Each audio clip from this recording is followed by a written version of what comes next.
Hey guys, this is Fatal1ty, Johnathan Wendel. Doing a little talk with you guys today to talk to you about kind of my history in esports. My name is Johnathan Wendel.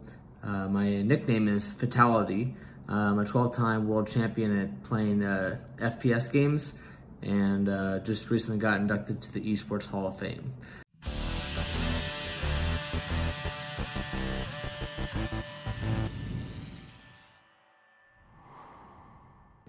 So a little bit of background about myself is, what do I like most about my job?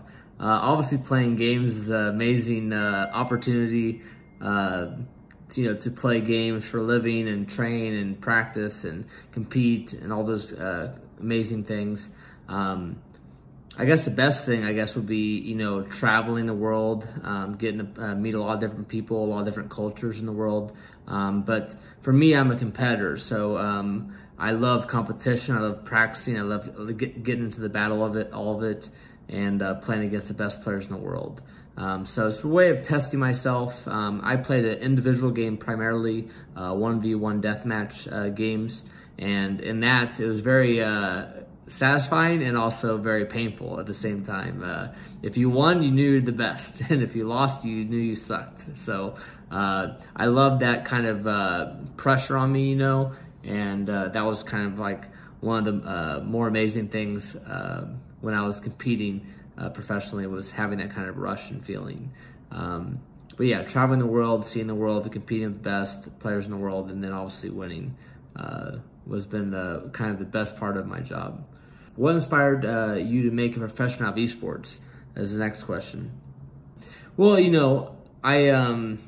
when I was playing, and a lot of people were playing video games, playing tournaments, and a lot of people were doing it as a hobby. Some people actually won some money or made some serious money, like Dennis Thresh Fong. He's a good friend of mine.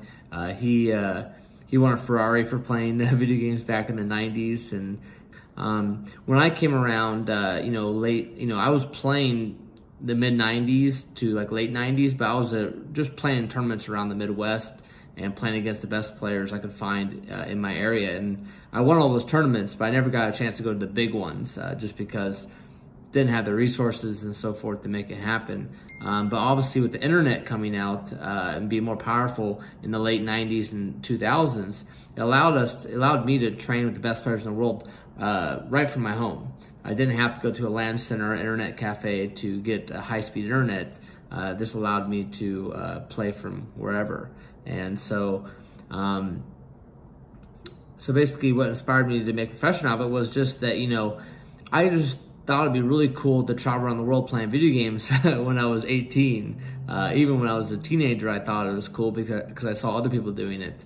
But I just saw esports and what I was doing in competitions, for the last 4 or 5 years, from 1996 to 1999.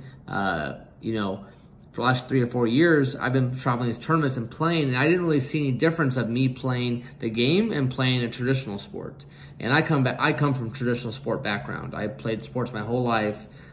Play ice hockey today here in Las Vegas, and I play golf. I play tennis. I play all kinds of sports, and I love it. I love competing. And so when I was playing the games, I saw the same skills that I had in traditional sports that I could use in esports. So I thought I was onto something, but also the prize money was so great, and the prize money was so much in 2000, you could literally make over $100,000 if you won all the tournaments. And of course, yeah, you gotta win all the tournaments, but at that time I knew I was at my peak performance, I was playing my best, and I was winning against the best. So I knew I could really make a profession out of it and make a living out of it. And so basically I went on a journey to basically show the world that you can make a living playing video games, and a lot of people said I couldn't do it, but after a year of showing them how much I made, they were like, "No way, you made that money playing video games." And I was like, "Yeah, this is a thing." And obviously I kept doing it to prove them wrong every year, and year after year, because you don't want to be a flash in the pan. Like for me, I was definitely out to create a legacy and to win and to dominate the competition. And basically for a whole decade, I was the highest earning player in esports. And so, yeah, I was out there to prove people that you can make a living playing video games. And now here esports really took off in a very big mainstream way.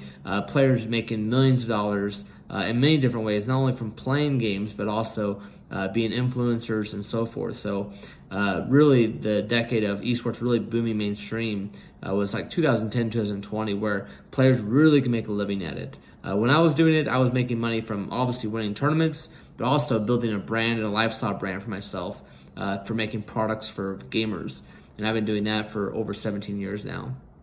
And so that's always been my passion, to make a profession out of esports. The last question is, how does it feel to be considered one of the best professional gamers in the world?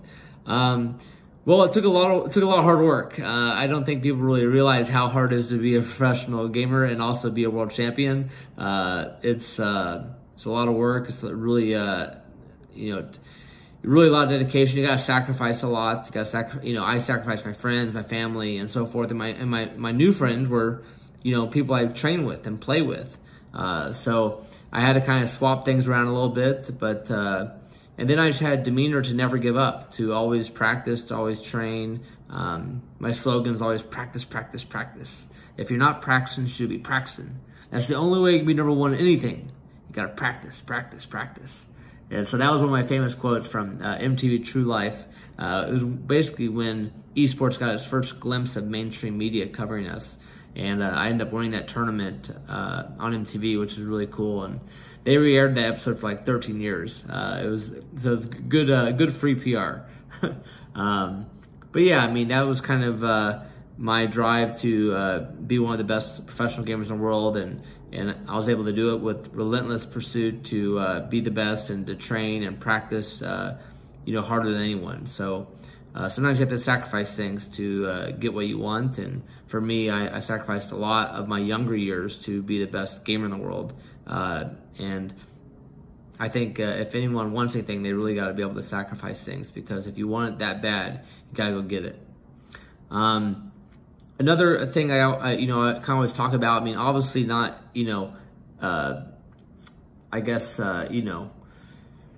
achieving your dreams and going for it. I think everyone should try to go for it. I think everyone should find out if they got it.